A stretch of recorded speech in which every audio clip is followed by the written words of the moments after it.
ಮರದ ಬಗ್ಗೆ ಹೇಳ್ರಿ ಅಷ್ಟೇ ಸಾಕು. ಅದು ಅದನ್ನೆಲ್ಲ ಹೇಳೋಕ್ಕಾಗಲ್ಲ.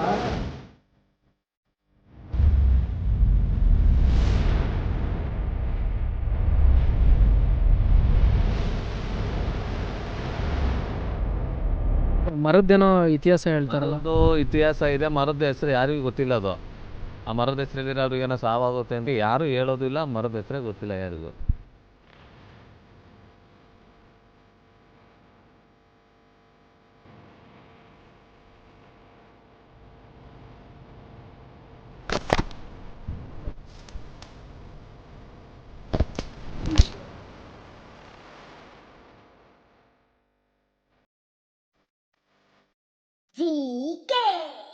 ಹಾಯ್ ಎಲ್ರಿಗೂ ನಮಸ್ಕಾರ ಗಾಯ್ಸ್, ನಾನು ನಿಮ್ಮ GK. ಎಲ್ಲರೂ ಹೇಗಿದ್ದೀರಾ? ನಾನಂತೂ ಸಖತ್ತಾಗಿದ್ದೀನಿ, ನೀವು ಕೂಡ ಚೆನ್ನಾಗಿದ್ದೀರಾ ಅಂತ ಅಂದ್ಕೊಂಡಿದ್ದೀನಿ ಅಂತ ಹೇಳ್ತಾ ಇವತ್ತಿನ ವಿಡಿಯೋನ ಸ್ಟಾರ್ಟ್ ಮಾಡೋಣ.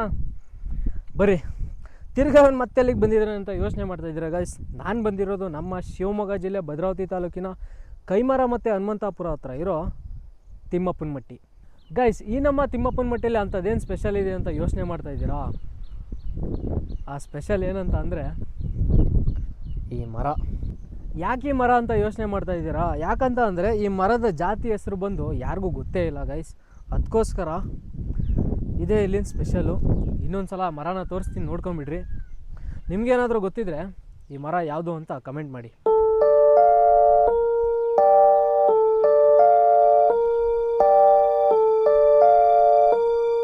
ಇದು ಹನುಮಂತಾಪುರ ಗ್ರಾಮಕ್ಕೆ ಸೇರಿದ್ದು. ಮರದ ಬಗ್ಗೆ ಹೇಳ್ರಿ ಅಷ್ಟೇ ಸ್ವಲ್ಪ. ಅದು ಅದನ್ನೆಲ್ಲ ಹೇಳೋಕ್ಕಾಗಲ್ಲ. ಏನಿಲ್ಲ, ಈ ಮರ ಕೂಡ ಸುಮಾರು 100-6 ವರ್ಷದಿಂದಲೂ ಅಷ್ಟೇ ಐತೆ. ಅದು ಬೆಳೀತಾನೆ ಇಲ್ಲ ಅಥವಾ ಅದು ಮತ್ತೆ ಕೊರಗ್ತಾನೆ ಇಲ್ಲ. ಈ ಇದ್ರಾಗೆ ಇದೇ ಗುರುತು. ಇಲ್ಲಿಂದ ಕೆಳಗಿಂದ ನೋಡಿದ್ರೆ ತಿಮ್ಮಪ್ಪ ಮಟ್ಟಿ ಐತೆ ಅಂತೇಳಿ ಇದೇ ಗುರುತು. ಅದ್ರ ಬಗ್ಗೆ ಮರದ್ದೇನೋ ಇತಿಹಾಸ ಹೇಳ್ತಾರಲ್ಲ. ಮರದ್ದು ಇತಿಹಾಸ ಇದೆ, ಮರದ ಹೆಸರು ಯಾರಿಗೂ ಗೊತ್ತಿಲ್ಲ. ಅದು ಅದ್ಯಾರ ಕೆಲವರು ಯಾರು ಹೇಳೋದು ಇಲ್ಲ. ಗೊತ್ತಿದ್ರು ಅದನ್ನ ಮರದ ಹೆಸರು ಯಾರು ಹೇಳೋದಿಲ್ಲ. ಆ ಮರದ ಹೆಸರೇನೂ ಗೊತ್ತಿಲ್ಲ. ಅದೇನಾರ ಟೆಕ್ನಿಕಲ್ ಏನಾರ ಯಾರ ಕಂಡುಹಿಡಿಬೇಕು ಹೊರತು ಕೆಲವ್ರು ಏನೋ ಗೊತ್ತಿತ್ತು. ನಮ್ಮೂರಲ್ಲೇ ಆ ಮರದ ಹೆಸರು ಹೇಳಿದ್ರೆ ಅವ್ರಿಗೇನೋ ಸಾವಾಗುತ್ತೆ ಅಂತೇಳಿ ಒಂದು ಸುದ್ದಿ ಇತ್ತು.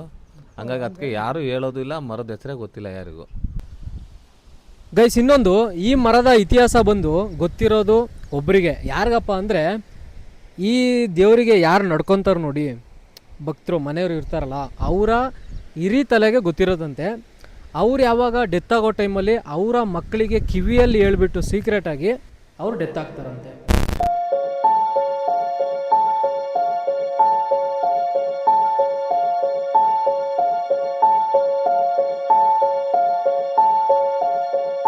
ಇದು ಈ ಮರದ ಇತಿಹಾಸ. ತಿಳ್ಕೋಬೇಕಂದ್ರೆ ನಿಜವಾಗ್ಲೂ ಗೊತ್ತಾಗಲ್ಲ. ನೋಡೋಣ, ನಾನು ಟ್ರೈ ಮಾಡ್ತೀನಿ. ಈ ಮರದ ಫೋಟೋ ತೆಗೆದು ChatGPTಗೆ ಹಾಕ್ತೀನಿ. ಅದೇನು ರಿಪ್ಲೈ ಕೊಡುತ್ತೆ ನಿಮ್ಗೆ ಹೇಳ್ತೀನಿ. ಗೈಸ್, ನನಗೆ ಇನ್ನೊಂದು ವಿಷಯ ಗೊತ್ತಾಯಿತು. ಈ ಮರದ ಇತಿಹಾಸದ ಬಗ್ಗೆ ಯಾರು ತಿಳ್ಕೊಳೋಕ್ಕೆ ಹೊರಡ್ತಾರೆ ನೋಡ್ರಿ, ಅವರು ಅನ್ಎಕ್ಸ್ಪೆಕ್ಟೆಡ್ ಆಗಿ ಸಾಯ್ತಾರಂತೆ. ಅದೇನು ರಿಪ್ಲೈ ಕೊಡುತ್ತೆ ನಿಮ್ಗೆ ಹೇಳ್ತೀನಿ. ಗೈಸ್, ಹಂಗೆ ಇಂಥ ಜಾಗಕ್ಕೆಲ್ಲ ನಾನು ಒಬ್ಬನೇ ಬಂದಿದ್ದೀನಿ ಅಂತ ಅಂದ್ಕೊಂಡ್ರೆ ಇವತ್ತು ಖಂಡಿತ ಇಲ್ಲ. ನಮ್ಮ ಜೊತೆ ಇದ್ದಾರೆ ಕೇಸರಿ ಬ್ರಿಗೇಡ್ MVP ಅಡ್ಮಿನು ಸಾಗರ್ ಅವರು ಇದ್ದಾರೆ. ಹಾಗೆ ನಮ್ಮ ನಿತಿನ್ ಸೂರ್ಯವಂಶಿ ಅವರ ಅಣ್ಣ ನಾಗರಾಜ್ ಸೂರ್ಯವಂಶಿ ಅವರು ಇದ್ದಾರೆ. ಒಂದ್ಸಲ ಆಯ್ ಮಾಡ್ರಿ ಗಾಯ್ಸ್. ಹಾಗೆ ಇಲ್ಲೇ ಲೋಕಲ್ ಹುಡುಗರಿಗೆಲ್ಲ ಫೋಟೋ ಶೂಟ್ ಮಾಡಿಸ್ಬೇಕು ಅಂತ ಅನಿಸಿದಾಗ ಬೇಗ ನೆನಪಾಗೋ ಪ್ಲೇಸೇ ಈ ತಿಮ್ಮಪ್ಪನ ಮಟ್ಟಿ. ಯಾಕಂತಂದರೆ ಇಲ್ಲಿ ನೇಚರ್ ಕೂಡ ಅಷ್ಟೇ ಚೆನ್ನಾಗಿದೆ.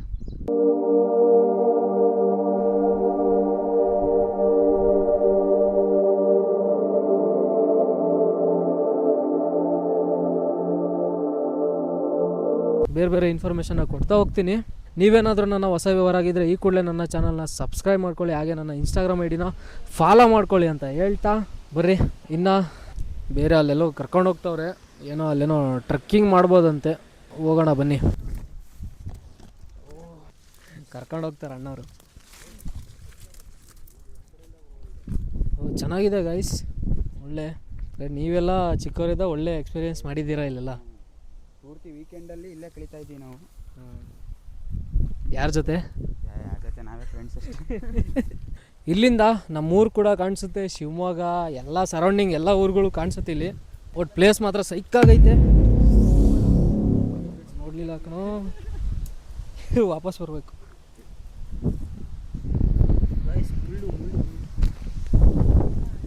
ಹಂಗೆ ಸಕ್ಕನಂಗೆ ಹಂಗೆ ಚುಚ್ಕೊಂಡ್ಬಿಡ್ತು ಗೈಸ್ ಮುಳ್ಳಿದು.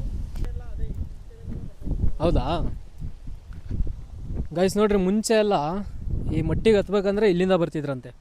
ನೋಡ್ರಿ ರೋಡೇ ಕಾಣಲ್ಲ ನಿಮಗೆ, ಇಂಥ ಕಾಲದಲ್ಲಿ ನಡ್ಕೊ ಬರ್ತಾಯಿದ್ರು ಫುಲ್ ಟ್ರೆಕ್ಕಿಂಗ್ ಮಾಡಿಕೊಂಡು.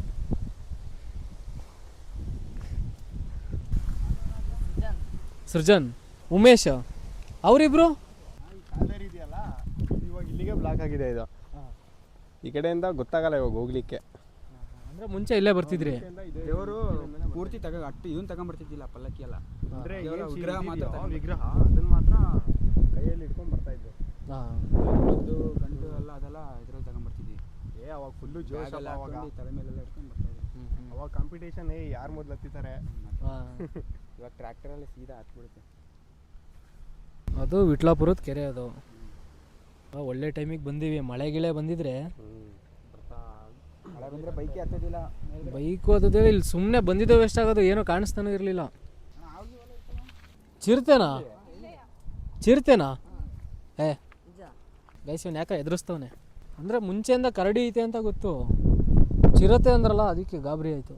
ಗೈಸ್ ಚೂರೆಲ್ಲರೇ ಮಿಸ್ ಆದರೆ ಕಾಲು ಸೀದಾ ಅಲ್ಲಿ ಹೋಗ್ತೀವಿ. ದಿಂಡು ಉಳ್ಬಿಡ್ತೀವಿ ಇಲ್ಲಿ ತಿಮ್ಮಪ್ಪಂಗೆ. ಕ್ರೇಜಿ.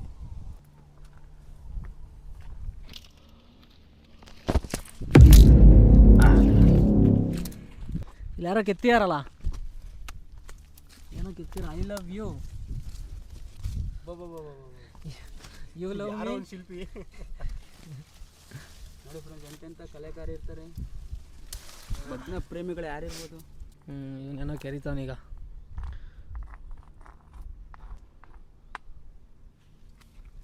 ಸೈಕ್. ಓಕೆ ಗಾಯ್ಸ್, ಇಲ್ಲಿ ತನಕ ಇಲ್ಲಿನ ಸುತ್ತಮುತ್ತಲು ನೇಚರ್ ಬಗ್ಗೆ ನೋಡಿದ್ದೀರಾ, ಹಾಗೆ ಈ ಮರದ ಬಗ್ಗೆನೂ ಕೇಳಿದ್ದೀರಾ. ಈಗ ದೇವಸ್ಥಾನದ ಹಿಸ್ಟ್ರಿ ಬಗ್ಗೆ ಬರ್ತೀನಿ ಬರ್ರಿ. ಈ ದೇವರು ಸುಮಾರು 100-150 ವರ್ಷದ ಹಳೇದು. ನೋಡಿ ಇದೇ ದೇವರದು.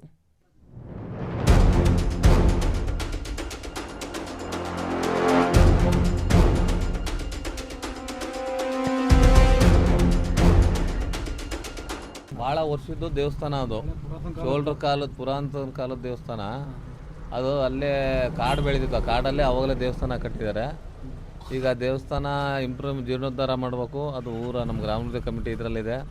ಈಗ ನೆಕ್ಸ್ಟ್ ಅದಕ್ಕೆ ರಸ್ತೆ ಐತಿಲ್ಲ, ಈಗ ರಸ್ತೆ ಮಾಡಿಸಿದ್ದೀವಿ. ರಸ್ತೆ ಮಾಡಿಸಾದ್ಮೇಲೆ ದೇವಸ್ಥಾನ ಇಂಪ್ರೂವ್ ಮಾಡಬೇಕು ಅಂತ ಇದ್ದೀವಿ. ಒಟ್ಟು ಇದು ಈಗ ಯಾರಿಗೂ ಗೊತ್ತಿಲ್ಲ ದೇವಸ್ಥಾನ ಯಾವಾಗ ಆಗಿದೆ ಏನೋ ಅಂತ. ಒಟ್ಟು ಹಳೆ ದೇವಸ್ಥಾನ ಅಲ್ಲಿ ದೇವಸ್ಥಾನ ಒಂದು ಜೀರ್ಣೋದ್ಧಾರ ಮಾಡಬೇಕು. ಅದಕ್ಕೆ ಏನಾದ್ರು ಮುಜರಾಯಿ ಇಲಾಖೆ ಏನಾದ್ರು ಸಹಕಾರ ಮಾಡಿದರೆ ಒಳ್ಳೇದಾಗುತ್ತೆ, ಒಳ್ಳೆ ಪ್ಲೇಸು ಆಗುತ್ತೆ ಅದು. ಗೈಸ್ ಇನ್ನೊಂದು ಇಂಟ್ರೆಸ್ಟಿಂಗ್ ವಿಷಯ ಏನಪ್ಪ ಅಂದರೆ, ಈ ದೇವಸ್ಥಾನಕ್ಕೆ ಬರ್ತಕ್ಕಂಥ ಭಕ್ತರು ಆಗಬೇಕಿರೋ ಕಾರ್ಯ ಕೆಲಸ ಎಲ್ಲ ಚೆನ್ನಾಗಿ ಪ್ರತಿಫಲ ಸಿಗಲಿ ಅಂತ ಈ ದೇವರಿಗೆ ನಾನ್ ವೆಜ್ ಕೂಡ ಎಡೆಗೆ ಪೂಜೆ ಮಾಡಿ ನೈವೇದ್ಯ ಮಾಡಿಕೊಂಡು ಏನಾಗಬೇಕೋ ಅವ್ರಿಗೆ ಕಾರ್ಯ ಕೆಲಸಗಳನ್ನ ಬೇಡ್ಕೊಂಡು ದೇವರಿಗೂ ಕೂಡ ನೈವೇದ್ಯ ಮಾಡಿ ಇವರು ಕೂಡ ಇಲ್ಲಿ ಊಟ ಮಾಡಿಕೊಂಡು ಹೋಗ್ತಾರೆ. ಹಾಗೆ ನಾನು ಸಲ ಮಾಡಿರ್ತಕ್ಕಂಥ ದಣಾಯಕ್ಪುರದ ವಿಡಿಯೋ ಮಾಡಿದ್ನಲ್ಲ, ಬೆಟ್ಟನೂ ಕೂಡ ಅಲ್ಲಿ ಕಾಣಿಸುತ್ತೆ ನೋಡ್ರಿ, ಅದೇ ಬೆಟ್ಟದ್ದು ನಾನು ಮಾಡಿದ ವಿಡಿಯೋ. ಈಗ ನಾವು ಬಂದಿರೋದು ಅದಕ್ಕಿಂತ ಸ್ವಲ್ಪ ಪೀಕಲ್ಲಿದೆ. ಓಕೆ ಗಾಯ್ಸ್, ಇದಾಗಿತ್ತು ನಮ್ಮ ತಿಮ್ಮಪ್ಪನಮಟ್ಟಿಯ ಹಿಸ್ಟ್ರಿ ವಿಡಿಯೋ. ನನಗೆ ಇನ್ನೂ ಇತಿಹಾಸನ ಕೂಡ ಗೊತ್ತಿಲ್ಲ. ನನಗೆ ದೊಡ್ಡವರು ಏನು ಹೇಳಿದಾರೋ ಅದನ್ನು ನಾನು ನಿಮಗೆ ಹೇಳೋದಕ್ಕೆ ಆದಷ್ಟು ಟ್ರೈ ಮಾಡಿದ್ದೀನಿ. ಈ ವಿಡಿಯೋ ನಿಮಗೆ ಇಷ್ಟ ಆಗಿದೆ ಅಂತ ಅಂದ್ಕೊಂಡಿದ್ದೀನಿ. ಹಾಗೆ ನೆಕ್ಸ್ಟ್ ವಿಡಿಯೋದಲ್ಲಿ ಸಿಗ್ತೀನಿ. ಇದೇ ಥರ ಸಪೋರ್ಟ್ ಮಾಡ್ತಾಯಿರಿ. ಮತ್ತು ಮುಂದಿನ ವಿಡಿಯೋದಲ್ಲಿ ಸಿಗ್ತೀನಿ ಗಾಯ್ಸ್, ಅದು ಕೂಡ ದಾನ್ವಾಡಿ ಬೆಟ್ಟದಲ್ಲಿ. ಪದೇ ಹೇಳ್ತಾ ಇದ್ದೀನಿ, ನೀವೇನಾದರೂ ನನ್ನ ಹೊಸ ವಿವರ ಆಗಿದ್ದರೆ ನನ್ನ ಚಾನಲ್ನ ಸಬ್ಸ್ಕ್ರೈಬ್ ಮಾಡ್ಕೊಳ್ಳಿ, ನನ್ನ ಇನ್ಸ್ಟಾಗ್ರಾಮ್ ಐಡಿನ ಫಾಲೋ ಮಾಡ್ಕೊಳ್ಳಿ ಅಂತ ಹೇಳ್ತಾ ಈ ವಿಡಿಯೋನ ಇಲ್ಲಿಗೆ ಎಂಡ್ ಮಾಡ್ತಾ ಇದ್ದೀನಿ. ಟಾಟಾ ಬಾಯ್, ಟೇಕ್ ಕೇರ್. ಹೆಂಗೆ ಹಂಗೋಗ್ಬೇಕಾ? ಎಷ್ಟು ವರ್ಷ ಎಕ್ಸ್ಪೀರಿಯನ್ಸ್ ನಿಂಗೆ? ಇವರು ಬಂದು ಈ ಥರ ಮಾಡ್ಕೊಂಡಿರೋದು ಇವರೆಲ್ಲ. ಫಸ್ಟ್ನೇ ಸಲ ಎಲ್ಲ ಮಚ್ಚಿ ದೇವರನ್ನ ಕರೆಕ್ಟಾಗಲ್ಲ ನೋಡ್ರಿ. ಇವ್ನು ಉಮೇಶ ಅಂತೆ, ಕಾಲೇಜ್ ಬಂಕ್ ಮಾಡಿ ಬಂದವ್ರೆ, 4 ಜನ ಬಂದವ್ರೆ. ನನಗೆ ಸಿಕ್ಕಿರೋದು ಇಬ್ಬರೇ. ಎಲ್ಲೈತ ಜಾಗ? ಜಾಗನೇ ಇಲ್ಲಲ್ಲೋ ಎಲ್ಲೋ. ಸೊ ಯಾರೋ ನೀವಲ್ಲಿ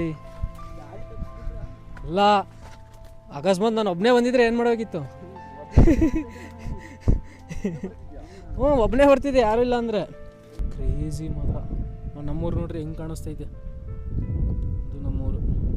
ಅದು ನಮ್ಮೂರು ಹೈವೇ ಬೈಪಾಸ್. ಗೈಸ್ ಇಲ್ಲಿ ನೇಚರ್ ಮಾತ್ರ ಸೈಕಾಗೈತೆ ಬರ್ರಿ. ಆದರೆ ಇಲ್ಲಿ ನೀವು ಪ್ಲ್ಯಾಸ್ಟಿಕ್ಕು ಅದು ಇದು ಸ್ವಲ್ಪ ಅವಾಯ್ಡ್ ಮಾಡಿರಿ. ಕ್ರೇಜಿ ನೋಡ್ರಿ ಮಾತ್ರ ಗೈಸ್. ನಾನು ಬಂದಿದ್ದೆ, ಯಾವಾಗ ಬಂದಿದ್ದೆ ಅಂದರೆ ನನ್ನ SLC ಆಗಿ ರಜಾ ಇತ್ತಲ್ಲ ಆ ಟೈಮಲ್ಲಿ ಬಂದಿದ್ದೆ. ಆ ಟೈಮಲ್ಲಿ ಬಂದಾಗ ಫುಲ್ಲು ಇಲ್ಲಿ ಒಣಗಿಬಿಟ್ಟಿತ್ತು ಗಿಡ ಎಲ್ಲ. ನಾನು ಬಂದಿದ್ದು ಬೇಸಿಗೆ ಟೈಮಲ್ಲಿ. ಈಗ ನೋಡ್ರಿ ಮಾನ್ಸೂನಲ್ಲಿ ಹೆಂಗೆ ಕಾಣಿಸ್ತಿದೆ ಮಾತ್ರ, ನಿಜವಾಗ್ಲೂ ಸೈಕ್ ಅನ್ಕೊಂಬಿಡಿ. ಟ್ರಕ್ಕಿಂಗ್ ಬಂದವರು ಒಂದ್ಸಲ ಈ ಮಟ್ಟಿನ ಸುತ್ತಲೂ ಒಂದ್ಸಲ ಸುತ್ತಾಡಿ, ಸೈಕಾಗಿದೆ. ಅಂದರೆ ನಿಮಗೆ ದಾರಿ ಗೊತ್ತಿದ್ರೆ ಮಾತ್ರ ಬರ್ರಿ, ಇಲ್ಲಾಂದ್ರೆ ಬರೋಕ್ಕೆ ಹೋಗ್ಬಿಡ್ರಿ. ಚೂರು ಬಿದ್ದರೆ ಅಲ್ಲಿ ಹೋಗ್ಬಿಡ್ತೀರಾ.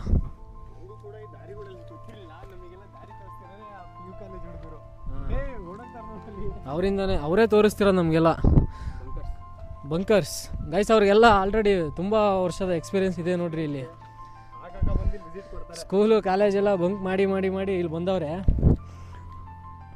ಎಲ್ಲೆಲ್ಲಿ ಯಾವ್ಯಾವ ಥರ ಇದೆ ಪ್ಲೇಸ್ ಅಂತ ಎಲ್ಲ ನೋಡ್ಕೊಂಬಿಟ್ಟವ್ರೆ. ಇದೇನೋ ಸ್ಲಿಪ್ಪರ್ ಜಾರಿದ್ರೆ ಅಲ್ಲಿಯೂ ಬೀಳ್ತೀನಿ ಹೋಗಿ. ನೋಡ್ರಿ ಇಲ್ಲಿಂದ ಹಿಂಗೆ ಕಾಣೋದು ಪ್ಲೇಸ್.